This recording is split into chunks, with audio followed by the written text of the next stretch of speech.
الفل، صباح الهنا. ازيكم يا حبايب قلبي، عاملين ايه؟ تعالوا نعمل النهارده عدس كشري بالعدس الاصفر. اكله كده اقتصاديه كده في الغلا اللي احنا فيه ده ربع كيلو عدس اصفر غسلاه وما نقعتوش. دي ربع كيلو، ده كوبايه وحبه صغيره، وده كوبايه رز قده بالظبط. هنا حطينا بصلايه مش محمراها قوي عشان ما تغمقليش الكشري. كده بصوا بنعمل اكتر من حاجه على العين، كده بنعمل اكتر من حاجه على العين. هنا كده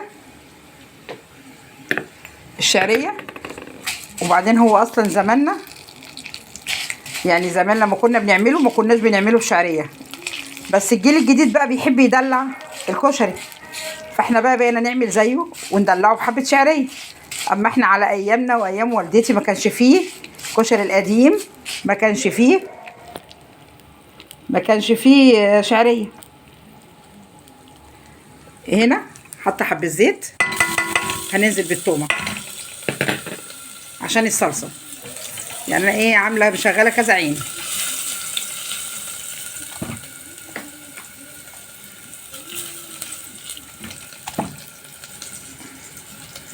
اللهم صل وسلم وبارك على سيدنا محمد. كده الصلصه ودي كده الشعريه. احنا مش هنحمر البصله، كده كفايه كده لتلوينها كده. انا واخده عامله البصله دي، عامله بصلتين مش مكتره، واخده منها حته صغيره علشان واخداها من التقليه اللي انا احطها على الوش. الشعريه اهي، والشعريه دي اللي عايز يحط يحط، ايه ده بمزاجكم يعني، براحتكم. هي بتاع زمان، الكشري الاصفر بتاع زمان، العدس الكشري الاصفر والبيت جنبه مسلوق، مدحرج كده بالسمنه كده وجنبه مسلوق. لكن بقى ايه الجيل بقى والبنات بقى يدلعوه ويعملوا شعريه، فايه بقينا نعمل زيهم. كده حطينا الشعريه، نحط كوبايه الرز، نحط كوبايه العدس،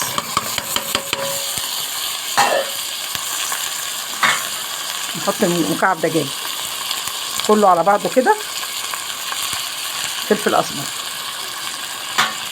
ملح،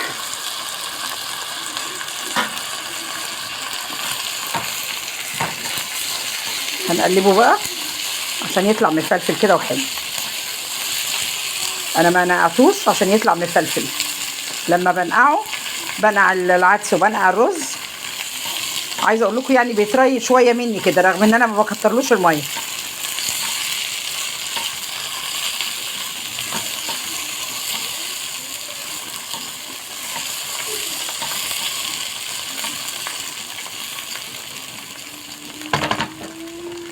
استوى اهو، ما خدش ثواني، ما خدش 10 دقايق على النار.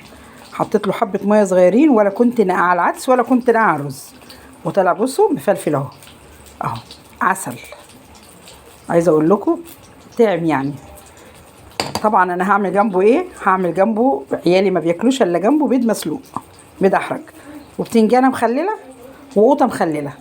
هتقولوا لي يعني عامله كشري اقتصادي وتعملي بيض والبيض غالي؟